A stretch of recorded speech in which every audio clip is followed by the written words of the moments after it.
Hello there, here are your headlines at 6 o'clock. And teaching unions have accused the government of calculated neglect after the BBC discovered that 13 schools in England with rack concrete issues had their rebuilding plans scrapped in 2010. Birmingham Council insists vital services will still be delivered despite the local authority effectively declaring itself bankrupt.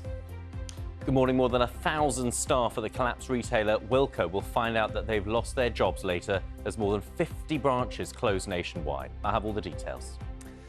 In sport this morning, Spain sacked Women's World Cup winning head coach Jorge Vilda amid the ongoing scandal involving Football Federation President Luis Rubiales. Good morning from St James's Park in London, where the temperature is currently 17 Celsius. Today we've got some low cloud mist and murk to clear from our coasts, but it's going to be dry, sunny and warm, or hot for most of us. More than 1,300 jobs are to go at the collapsed retail chain Wilko after it failed to secure a buyer for the entire business. A rival chain has agreed to buy 51 shops, but 52 others will be closed. The stores affected will not be made public until tomorrow morning once the staff has been told. The UK government has confirmed that it will immediately change planning rules to make it easier for developers in England to build onshore wind turbines. In a written statement, the Levelling Up Secretary, Michael Gove, said councils would be able to approve developments as long as there was community support for them. Laughing gas, that is nitrous oxide, will be made illegal in the UK by the end of the year and will be classed as a Class C drug. Possession will carry a sentence of up to 2 years in prison, but health experts have warned a proposal like this could stop people using it going to the hospital for medical help.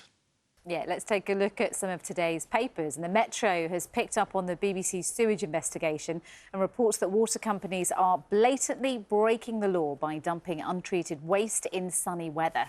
The Daily Mail this morning reporting that up to 1 million people claiming sickness benefits for mobility or anxiety problems will be forced to start looking for work after new measures proposed by the Department of Work and Pensions aimed at slashing the £26 billion welfare budget.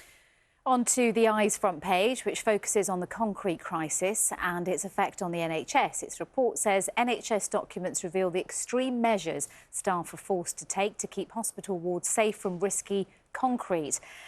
And here's a gorgeous image, which you might see in some of today's papers. It's a baby orangutan, any second now, at Blackpool Zoo. Here it is, which is appealing for help in finding a name. Suggestions welcome. He's a little boy. Oh. He was born, he's the zoo's first Bornean orangutan, which is a critically endangered species. First one born in more than 20 years. Very special. Not in St James's Park with Carol. No. Not in the behind wildlife her. that's challenging her. There was a story you spotted as well, wasn't there? Inside. Yeah, I love this. It's what type of coffee you drink and what it says about you.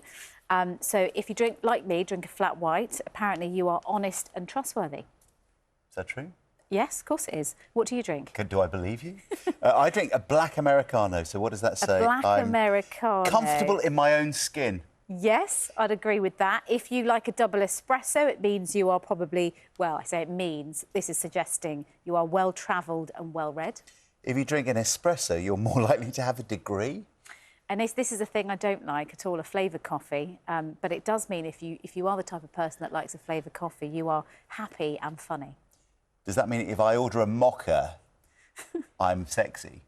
Apparently so. Do you drink mochas? Apparently, no, I don't. No, okay, absolutely well, not. That's why I said apparently so. Yeah. No surprise there. I don't touch mochas. Right. This morning's papers right now. The FT leads with Birmingham City Council declaring itself bankrupt after millions of pounds worth of equal pay claims.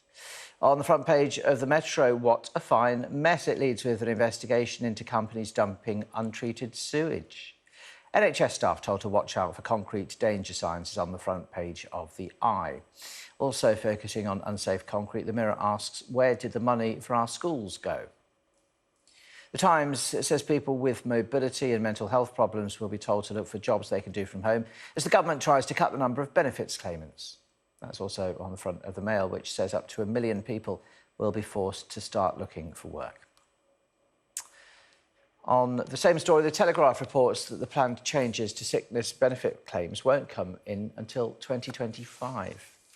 The Express says the Immigration Minister, Robert Jenrick, wants France to do more to stop small boats crossing the Channel. The Daily Star reports on a driver who crashed through the Great Wall of China to take a shortcut to work. Not surprisingly, the driver was arrested. And The Sun says Philip Schofield unfollowed Holly Willoughby on social media ahead of the National Television Awards. So, if you want to see any of those front pages again or read the stories, then do scan the QR code on your screen.